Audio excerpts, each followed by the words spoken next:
Good morning, friends. Today we are going to study electromagnetic signal. So, what is electromagnetic signal?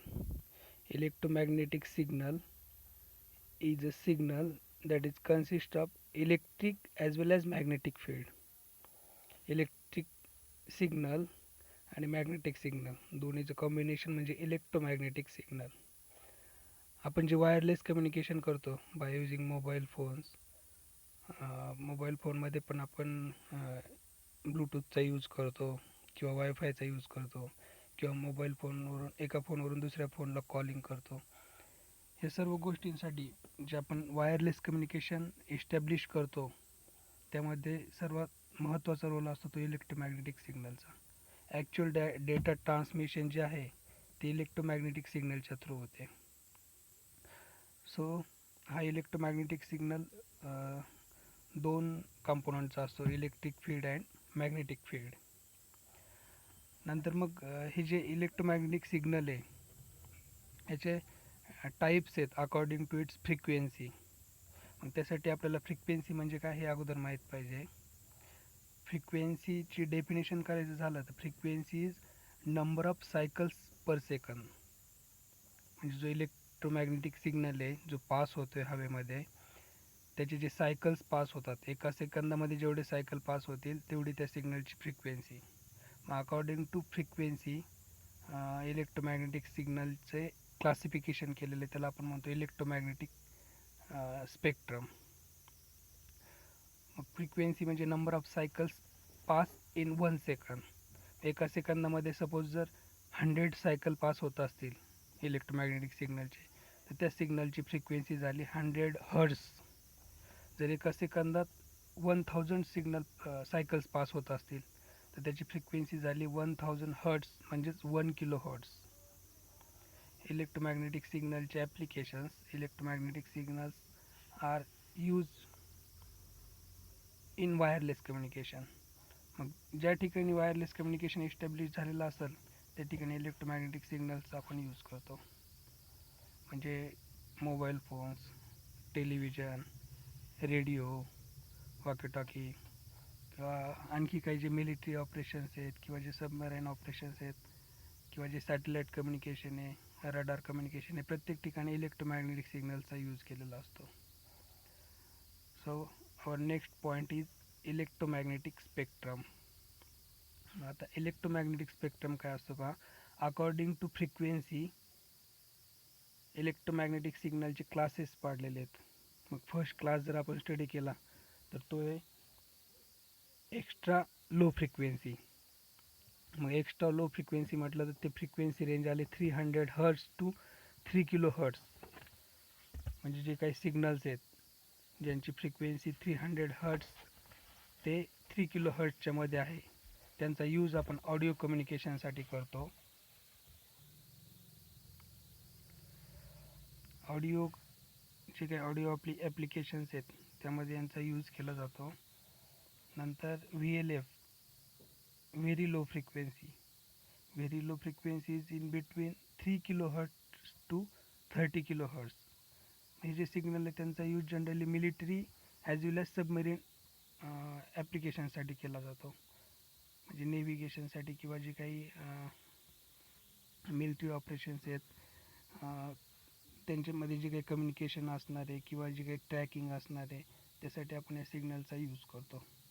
मग नंतरची range आहे low frequency 30 to 300 kilo हर्ट्झच्या रेंजमधले जे signal आहेत त्यांचा पण use military as well as submarine ऑपरेशनसाठी केला जातो. नंतर ची रेंज आहे मीडियम फ्रिक्वेन्सी. त्या रेंजमध्ये जे सिग्नल आहेत त्यांची फ्रिक्वेन्सी असते generally 300 kilo hertz to 3 mega hertz. या रेंजमधले जे सिग्नल आहेत ते सुद्धा खूप इम्पॉर्टंट सिग्नल आहेत, मीडियम फ्रिक्वेन्सी सिग्नल्स.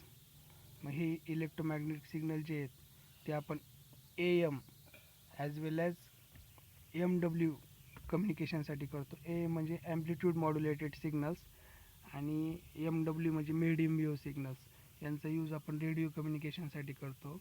मग AM आणि MW रेडिओ जे आहेत ते या फ्रिक्वेन्सीवरती काम करतात 300 किलो हर्ट्झ टू 3 मेगा हर्ट्झच्या रेंजमध्ये. नंतरचा जो बँड आहे फ्रिक्वेन्सी बँड, त्याला आपण म्हणतो हाय फ्रिक्वेन्सी बँड किंवा हाय फ्रिक्वेन्सी इलेक्ट्रोमॅग्नेटिक सिग्नल्स. त्यांची रेंज आहे 3 MHz to 30 MHz. आणि यांचा यूज आपण शॉर्ट वेव्ह आणि AM म्हणजे ॲम्प्लिट्यूड मॉड्युलेटेड वेव्हचे जे रेडिओ आहेत त्यांच्यासाठी यूज केला जातो. म्हणजे SW आणि AM रेडिओ जे आहेत ते 3 MHz to 30 MHzच्या रेंजमध्ये काम करतात. नंतरचं इलेक्ट्रोमॅग्नेटिक फ्रिक्वेन्सी बँड आहे VHF, that is very high frequency band. या रेंजमध्ये जे सिग्नल असतात त्यांची फ्रिक्वेन्सी असते 30 MHz to 300 MHz. आणि जनरली हे टी व्ही कम्युनिकेशनसाठी किंवा FM रेडिओ जे आहेत फ्रिक्वेन्सी मॉड्युलेटेड वेव्हवरती चालणारे रेडिओज, ते या फ्रिक्वेन्सी बँडवरती चालतात 30 MHz to 300 MHz. नंतरचा जो फ्रिक्वेन्सी बँड आहे तो आहे UHF म्हणजे अल्ट्रा हाय फ्रिक्वेन्सी बँड. याची रेंज आहे 300 MHz to 3 GHz. म्हणजे 300 MHz ते 3 GHzच्या रेंजमध्ये जे सिग्नल आहेत त्यांचा यूज आपण जनरली मोबाईल कम्युनिकेशनसाठी as well as T V, आपले जे DTH वगैरे आहेत त्यांच्यासाठी सुद्धा हे सिग्नल यूज केले जातात. Ultra high frequency 300 MHz to 3 GHz म्हणजे ॲप्लिकेशन झाले मोबाईल आणि टी व्ही. नंतरचा बँड आहे SHF. मग आता आपण UHF बघितला अल्ट्रा हाय फ्रिक्वेन्सी, SHF आहे सुपर हाय फ्रिक्वेन्सी. हा जो फ्रिक्वेन्सी बँड आहे तो आहे 3 to 30 GHzच्या रेंजमध्ये, 3 GHz to 30 GHz रेंज. आणि जे काही सॅटेलाईट कम्युनिकेशन आहेत सर्व सॅटेलाईट कम्युनिकेशन या रेंजमध्ये चालतात 3 to 30 GHz. नंतरचा बँड आहे EHF एक्स्ट्रा हाय फ्रिक्वेन्सी. याच्यामध्ये जे सिग्नल असतात त्यांची रेंज असते 30 GHz to 300 GHz. याची पण भरपूर फ्रिक्वेन्सी आपण सॅटेलाईट कम्युनिकेशनसाठी यूज करतो. तर मग हा जो इलेक्ट्रोमॅग्नेटिक स्पेक्ट्रम आहे त्याचा आपण फ्रिक्वेन्सी बँड पाहिले आणि त्या बँडचे ॲप्लिकेशन्स पण पाहिले. So our next point is transmission, synchronous transmission. दोन टाईपचे ट्रान्समिशन जनरली यूज केले जातात इलेक्ट्रॉनिक कम्युनिकेशन सिस्टम्समध्ये. एक आहे सिंक्रोनस ट्रान्समिशन आणि दुसरं आहे असिंक्रोनस ट्रान्समिशन. तर आपल्याला सुरुवातीला सिंक्रोनस ट्रान्समिशन स्टडी करायचं आहे. ज्या ट्रान्समिशनमध्ये क्लॉक सिग्नल यूज केलेला असतो त्याला आपण सिंक्रोनस ट्रान्समिशन म्हणतो. म्हणजे रिसिव्हर आणि ट्रान्समीटर दोन्ही एका क्लॉक सिग्नलच्या थ्रू कनेक्ट केलेले असतात. त्याला आपण म्हणतो की in synchronous transmission transmitter and receivers are synchronized by using a clock signal. मग ज्यावेळेस ट्रान्समीटर डेटा सेंड करतो आणि रिसिव्हर रिसीव्ह करत असतो तर डेटा कोणत्या पॉईंटला स्टार्ट झाला आणि कोणत्या पॉईंटला एंड झाला हे सांगण्यासाठी आपण क्लॉक सिग्नलचा यूज करतो. मग जनरली जो डेटा ट्रान्समिशन केलं जातं या टाईपमध्ये त्यामध्ये फ्रेम आणि ब्लॉकच्या फॉर्ममध्ये डेटा ट्रान्सफर केला जातो.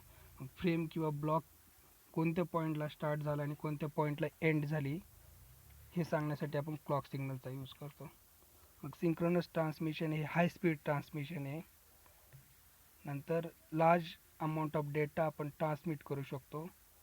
सिंक्रोनस ट्रान्समिशनचा यूज करून जे कम्युनिकेशन इस्टॅब्लिश केलेलं आहे त्याची एफिशियन्सी पण हाय असते, पण त्याची कॉस्ट हाय असते, एक्सपेन्सिव्ह असतं ते.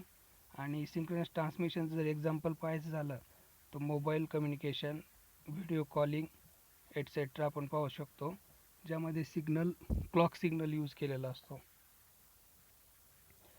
तर हे होतं सिंक्रोनस ट्रान्समिशन.